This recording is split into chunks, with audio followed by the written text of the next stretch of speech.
Baik, yang pertama adalah pasal 1 penghinaan terhadap presiden ya. Saya rasa tadi udah sangat clear ya kita jelaskan bahwa yang pertama ini bukan pasal yang baru ya.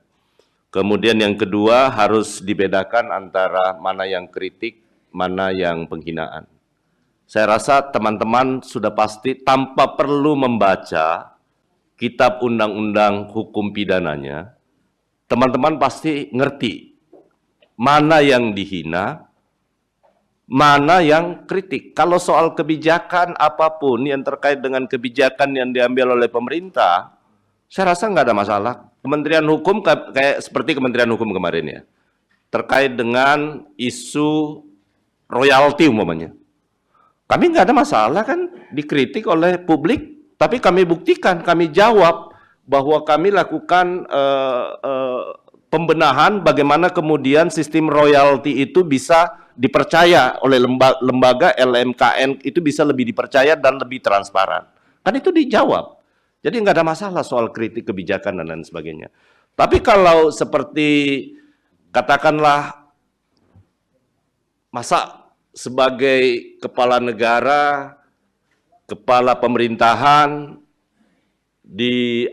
ada gambar yang tidak senonoh ya.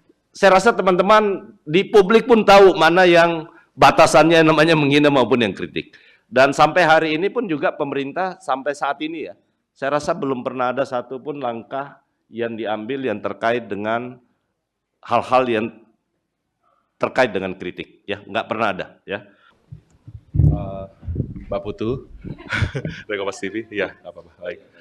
Ya, pengaturan pasal 218 tentang tindak pidana penyerangan harkat dan martabat diri presiden, disingkat kadang-kadang tindak pidana penghinaan presiden, dan juga pasal 240 tindak pidana penghinaan terhadap pemerintah dan lembaga negara sebagai delik aduan, menurut hemat saya sekaligus menutup celah buat simpatisan, relawan, atau pihak ketiga manapun yang mengatasnamakan kepentingan presiden untuk membuat laporan. Jadi ditutup kemungkinannya. Karena apa? Delik aduannya adalah delik aduan absolut. Artinya untuk pasal 218, hanya presiden dan wakil presiden sendiri yang bisa membuat pengaduan. Pengaduan bisa dilakukan secara tertulis.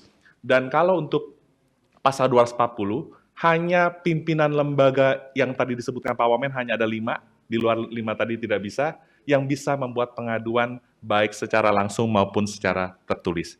Terima kasih. Download Tribun X sekarang, menghadirkan lokal menjadi Indonesia.